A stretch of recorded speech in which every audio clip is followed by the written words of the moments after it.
Well, what did you expect? I kind of expected this, right? Obviously not large scale, because the issue and incidents are kind of widespread and kind of, just widespread. But what did you really expect? Like, if you leave the border wide open, right? What's happening is we're bringing in people specifically that may not have been able to come into the United States of America in the first place, okay? Meaning that there are individuals that have come in that have basically popped up on like records from Interpol, guys, right? These are issues here, okay?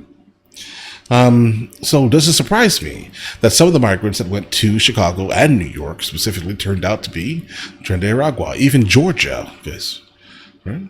Texas, guys, all over the place, Colorado, right? Doesn't surprise me. Like, these individuals were looking for a new play. They found a new play, and that is within our cities, right? Mostly. They found it.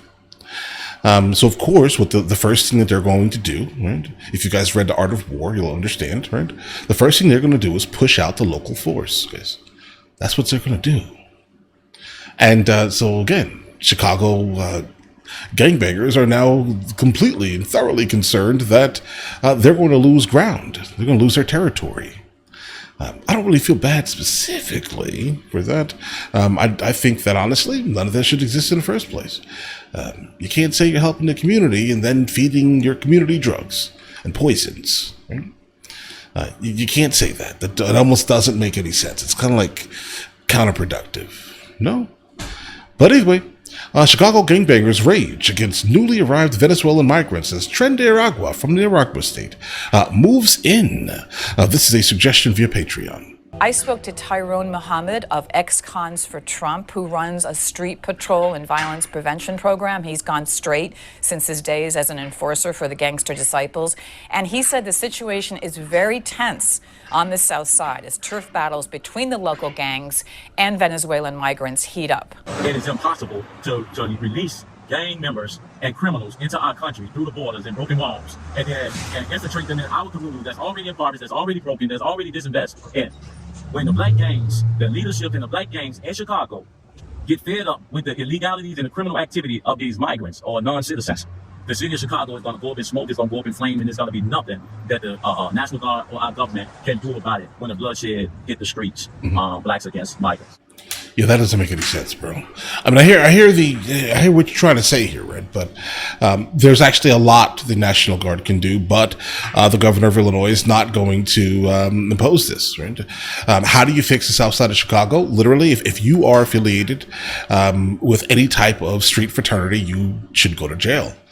That's how you fix it. Right? You get all of these individuals off the street until they stop deleting people at the rate that they delete people. That's how you can do it. Right? Now, put the National Guard on every single corner. I would enforce also martial law.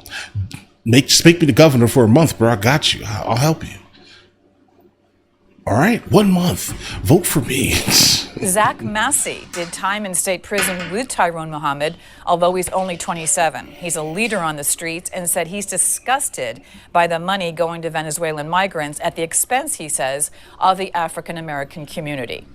I finally actually talked to him on the translator app, and he told me all the things that he got going on, how they help him get a car, apartment, clothes, link. So it's just like, I just be looking at it like they ain't got no Social Security number. Where they come from? He probably not even here legally.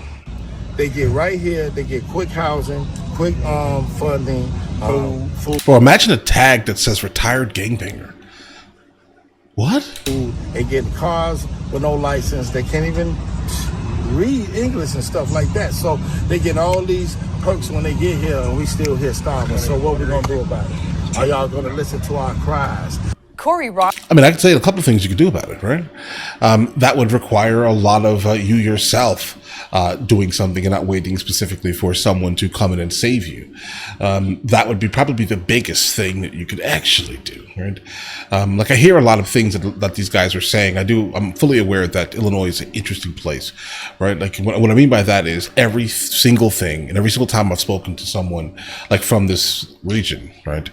It is like racially segregated in a way that is interesting, right? everything is race, race, race, race, race, race, race. And it's like, bro, there has to be more, right? There has to be more of a conversation.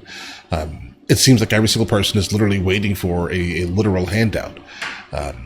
You have the ability to earn, sir. You do, right?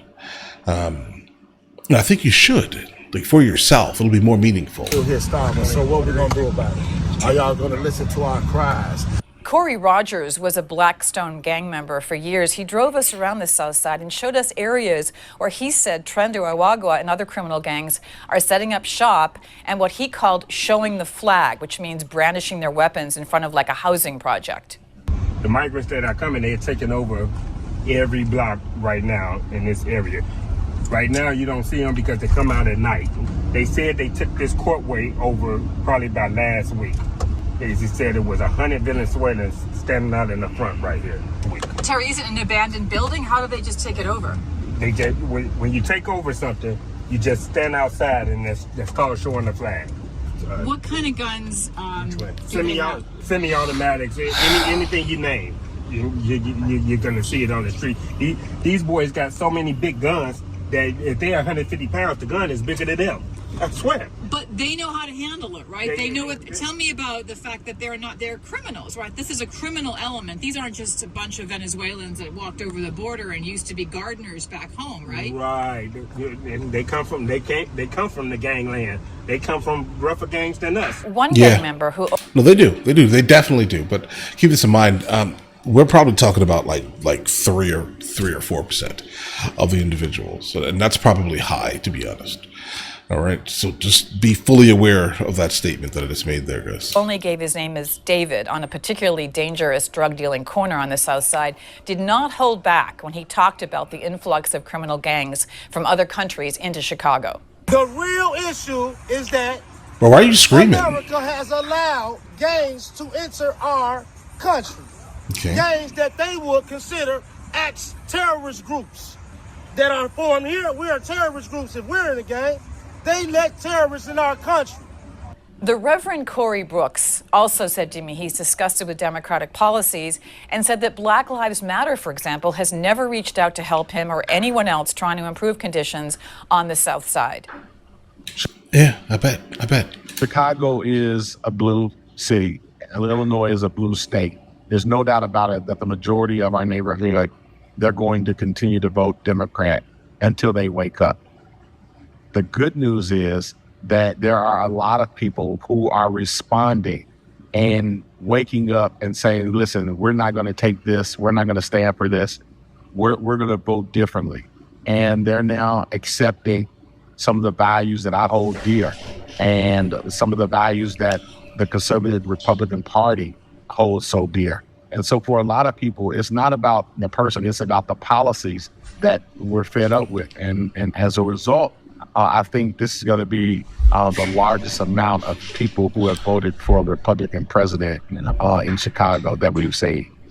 I also spoke to one Venezuelan man who was so scared of being identified that he put a hoodie on and refused to face the camera. He told me in Spanish that he had to flee the building where he was being housed because a Venezuelan criminal gang took it over. He said if they knew he was talking, they'd end his family's life back in Venezuela with one bullet. You know, what struck me the most about our week in Chicago was how intelligent and Like multiple people with one bullet. Is it like an FMJ or something? That doesn't make any sense, bro. self-aware these gang members and ex-gang members are about their community. You understand when you talk to them that joining a gang and making big money selling drugs is often too tempting to resist when faced with the lack of other real opportunities to make. Bro, imagine poisoning your community, then saying that you're making big money and then still staying in this area. Money. And for a place known mostly in news stories for being bloody and violent at night, the area is like a village during the daytime. Everyone knows each other, and believe it or not, there's a friendly vibe. But we spoke to a lot of people, and their patience is being stretched thin. I would not be surprised to see the gangs here taking action once the Venezuelans try to get a real foothold here. I mean, this is kind of the same story that we covered a while ago, referring to like the Hells Angels doing something about Tren de Aragua. Listen, guys, here's the thing: the government has to do it. All right, that's it. Like, stop waiting for this type of thing to happen. The government just has to do it, right? Like if they're popping up on like the FBI's radar consistently, then they're gonna have to do something, right? And all of these other street fraternities need to go away also. All right. So while you're taking care of them, take care of the other ones. I'm sorry, bro. Like, we can live a positive, meaningful life without poisoning our community, right? Without all this ignorant violence, bro. And then what's the violence come from? Pettiness, revenge, way too much emotion, way too overly emotional type of guys generally that were not raised by their father or with their father, right? So they're overly emotional, wildly emotional, out there wreaking havoc and causing chaos in this area. That is what this area is. That's it, bro. Things need to drastically change here, and I don't want to sit here and say I want everybody to be locked up forever, right? But the only way to fix this is to get all of these people off the streets, all of them, all the gangs. Doesn't matter. Don't care, right? But all right, guys, let me know in the comments what you guys think.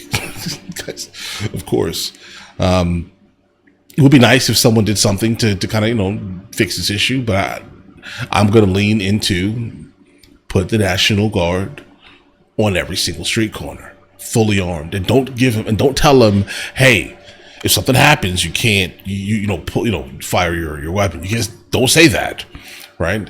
Don't say that, because the people there are not going to respect that same rule. You get what I mean? You want to fix this area, heavily police it. Heavily. But all right, listen, you guys all have an absolutely amazing day. Enjoy your day thoroughly. Guys, before we go, are you guys subscribed to the other channels? Logical Movie Reviews with Mr. L. Boyd, along with Mr. L. Boyd Music. Both are found in the description. Check it out.